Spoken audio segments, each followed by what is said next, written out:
तुझे बचपन में बाबा की सुनाई कहानी याद है? अरे वही, वो एक नन्ही चिड़िया वाली, जिसे गिद्ध ने कहा था मैं तुझे खा जाऊंगा। नहीं, खैर मैं याद दिलाता हूँ। गिद्ध के ऐसा कहने पर चिड़िया डर गई। पूछा क्यों? गिद्ध बोला, इसलिए कि तुम मुझसे ऊंचा नहीं उड़ सकती है। यह अजीब जबरदस्ती का तर्क था। नन्ही चिड़िया ने धीरज धरकर पूछा, और अगर मैं तुझसे ऊंचा उड़कर दिखा दूं तो? गिद्ध उसके बचकाने पर हंसा। तो नहीं खाऊंगा। फिर तो दोनों में ठन गया मुकाबला। गिद्ध के सामने भला उस नन्ही चिड़िया की क्या बिसात।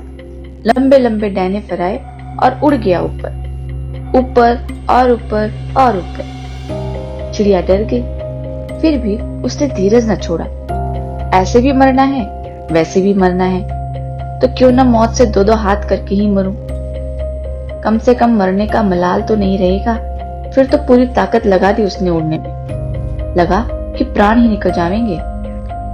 जान पे खेल गई चिड़िया और सारी ताकत लगाकर उड़कर जा बैठी गिद्ध की पीठ पर। गिद्ध अपनी बेहिसाब ताकत के गुरूर में उड़ता रहा, आकाश से भी ऊंचा। लेकिन चिड़िया को अब कोई डर नहीं था।